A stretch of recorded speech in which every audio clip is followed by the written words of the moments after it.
In this short video, I will go over what the tapping points are, demonstrate the tapping sequence, and then talk briefly about borrowed benefits. So EFT is sometimes just referred to as tapping because we physically tap on acupressure points or acu-points on our body. And that is the somatic stimulation aspect of EFT. Somatic meaning the body. So these points on our body are areas of increased electrical conductivity, and you can find them if you have a tool called a galvanometer. So we always start with this point on the side of the hand, this fleshy part of your hand, on either hand. And this is also sometimes referred to as the karate chop point. The next point is the top of your head, right in the center. Then there's the eyebrow point, the side of the eye, and under the eye. And so for these eye points, you're actually tapping on the occipital ridge, which is the bony structure that supports your eye.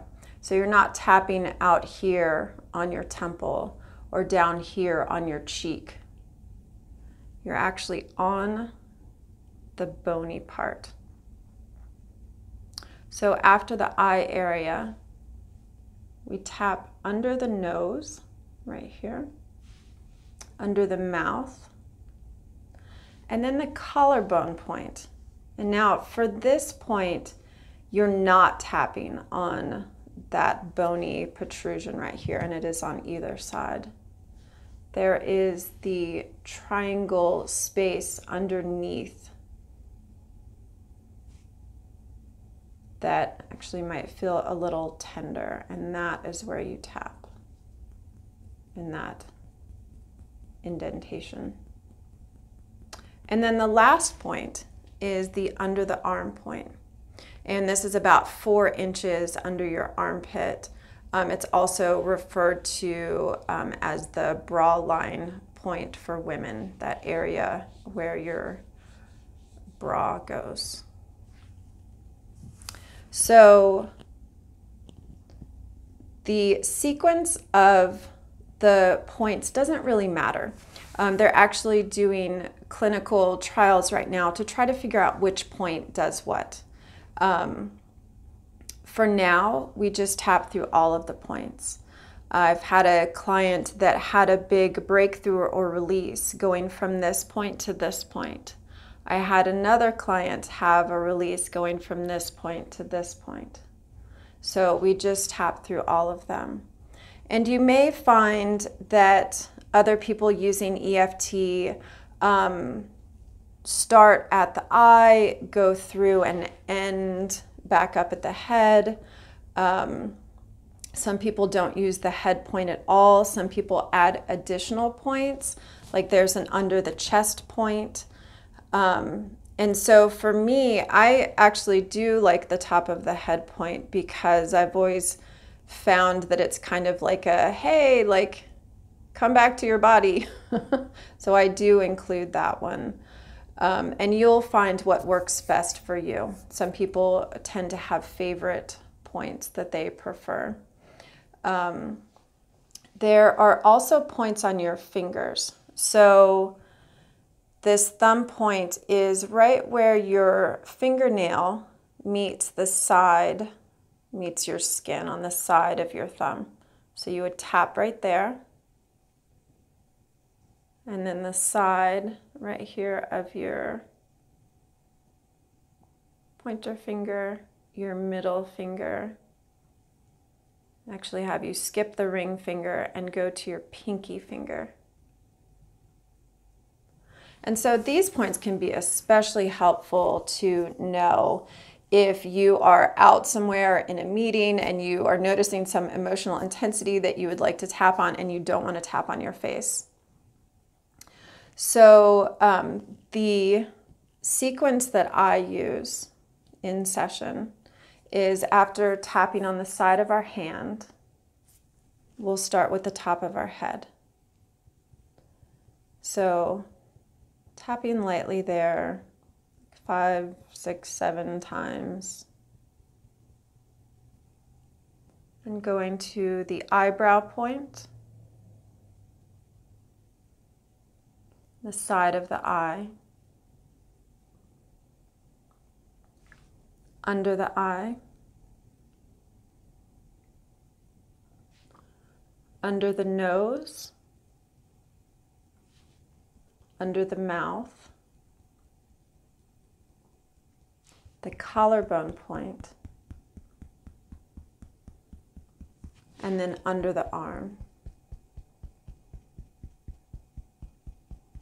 And then in session, I'll have you take a deep breath at that point, and then we'll move on.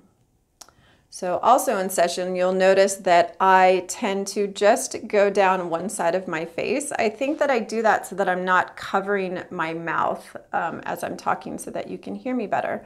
But when I'm tapping on my own privately, I do obviously go through both sides of my face. So I actually tend to go through my right side, go to my left collarbone and end on my left underarm. And then I'll tap through my left side, through my right collarbone and my right underarm.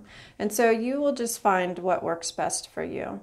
A lot of times people, even in session, will tap on both sides at the same time. And I'm sure you can see the dual brain-sided benefit to doing that. And I also want to talk briefly about the tapping speed and intensity. I think that I tend to maybe tap quite forcefully sometimes. You can tap slower. You can tap more gently. You could even just gently rub each point. And also, you can notice which fingers you use at each point. Maybe at the top you use all of your fingers. Maybe I think I use just 2 through these. Sometimes I might switch just to 1 just to get in the center there. You really can't do this wrong. I also want to say that you don't have to worry about memorizing any of this. In session, I lead you through the entire sequence. I also want to talk about the 9 gamut technique. This is something that I might use, especially in a private session when we go into something more deeply. So this is the gamut point right here. It's in between these last 2 knuckles and down. You might find this little sensitive indentation right here. So for this process, I'll have you tap here while going through these different movements. So first, you'll close your eyes and open your eyes. And then without moving your head, look hard down to the left and then back. And then hard down to the right and then back.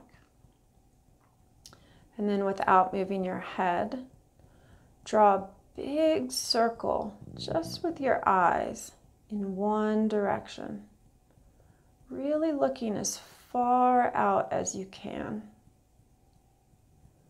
And then reversing the direction in a big wide circle.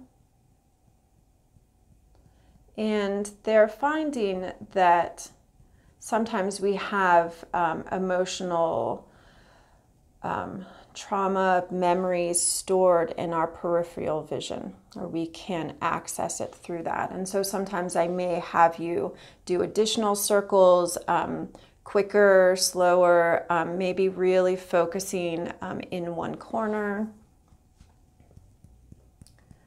And so after the circles, the eye circles, I'll have you hum a little bit of a song.